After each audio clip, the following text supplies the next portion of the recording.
Hello guys, good morning, જય શ્રી કૃષ્ણ, જય ગેશ્વર. જો હું આવી ગઈ છું તમારા જ માટે એક નવો બ્લોગ લઈને. અને જો અહીંયા આજે આપણાને થઈ છે ફૂલ્લી એવી જગ્યાએ થાય ને એટલે દુખાવો બહુ થાય પાછો. હોય નાની પણ દુખે બહુ. અને વાગી ગયા છે 11 અને આપણે રસોઈની તૈયારી પણ કરી દીધી છે. શાક વઘારી દીધું છે, હવે લોટ બાંધી દઈએ. અને પવિત્રાબેન તો ગયા સ્કૂલે. ખુશભાઈ હવે લેવા જશે. એમનું હજુ તો છૂટવાની વાર છે, કલાક દોઢ કલાકની. તો ચલો ગાઈસ, તમને પછી મળું છું. અને જો હા, આપણે અહીંયા આજે મશીન ક્લીન કરવા મૂક્યું છે તો બતાવું તમને.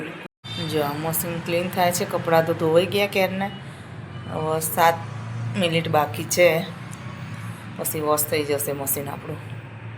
અને ક્લીન પણ કરવું પડે, જરૂરી છે એ પણ. તો ચલો ગાઈસ, પછી તમને લોકોને મળું છું. હવે જો ગાઈસ, વાગે છે 11:47.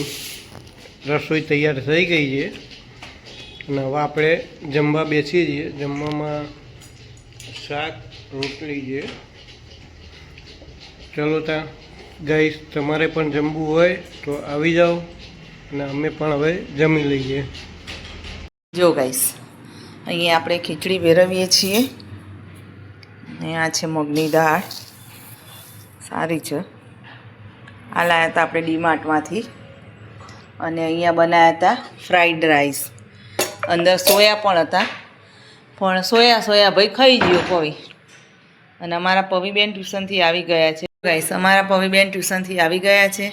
અને પવિત્રા તાર માટે રાખ્યા છે, કારણ કે અંદરથી સોયા ભાઈને આપી દીધા બધા. તને ભાવતા નહીં એટલે.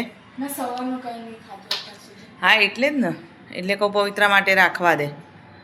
કેમ લેટ થયું કે ટાઈમે ટાઈમ આવી? એક્ઝામ હતી.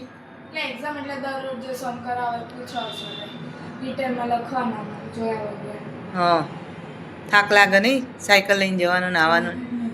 અને અહીંયા જો આપણે કપડાં વારીને મૂકી દીધા છે. ઉપર ઘંટી ચાલુ છે. ખબર નહીં પવિત્રા, આજ તો ઘંટી ચાલુમાં 2 થી 3 વાર બંધ થઈ ગઈ. પાછી ફરીથી જઈને ચાલુ કરી. સાયકલ લઈને આવી બેટા, એટલે ટ્યુશનમાં એસી ચાલુ હોય ને બહાર નીકળો સાયકલ ખેંચીને આવે એટલે ગરમી લાગે, એવું જ થાય. અને આપણે ઘંટી 2 થી 3 વાર બંધ થઈ ગઈ, પણ ઓટોમેટિક પાછી ચાલુ કરીને ફરીથી તો થઈ ગઈ છે. હવે ઘંટીને કેટલા વર્ષ થયા, હજુ આજ સુધી એક પણ સર્વિસ થઈ નહીં ઘંટીમાં. એટલું સારું ના કહેવાય. નીચે બાબુ રોવા માંડ્યું અત્યારે થાય ચાલુ પડી જાય રોવાનું. જોરદાર રોવો હોય તો. ચાલો, તાર ખાવું હોય તો ખાઈ લે. અને જો આ ખીચડી ભલાવું અહીંયા ડબ્બામાં. ઉપર હવે ઘંટી પાછી ફરીથી ચાલુ કરી આવું, દળનું પતી ગયું લાગે છે. તો ચલો ગાઈસ, પછી મળું છું તમને. હેલો ગાઈસ, જો અમે આવી ગયા છીએ આરતી ઇમિટેશન જ્વેલરીમાં. અમે આવ્યા છીએ ખરીદી કરવા માટે. અને અહીંયા જ્વેલરી બહુ સારી મળે છે અને બહુ રિસ્પોન્સ સારો છે બધાનો. જો તમે જોઈ શકો છો અહીંયાની ગરાગી પણ અને બેનની રીલ પણ આવે છે.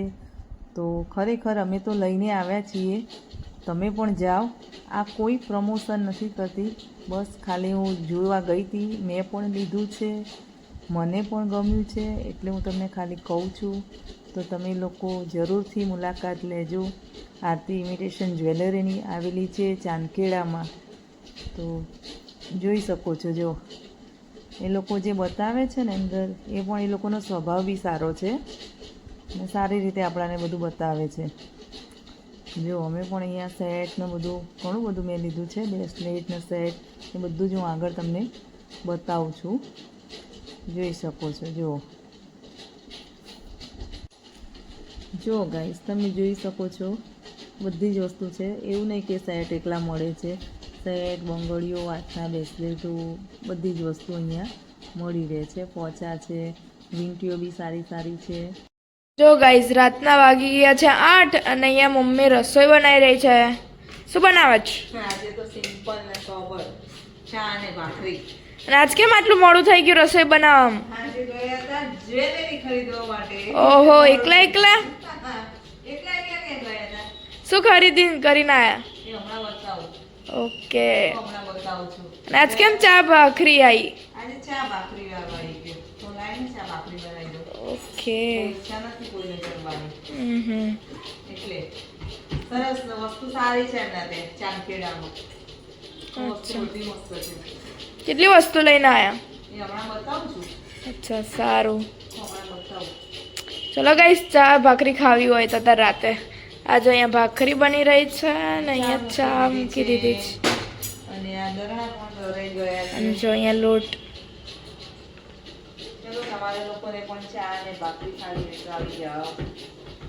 કલેક્શન બધું સરસ છે, બધી જ વસ્તુ ત્યાં મળી રહે છે. જેને પણ જવું હોય તે જઈ શકે છે. વસ્તુ બધી સારી, આપણે કોઈ પ્રમોશન નથી કરતા, આ તો જસ્ટ વસ્તુ સારી લાગી એટલે તમને લોકોને હું બતાવું છું અને જવાય ત્યાં એના માટે.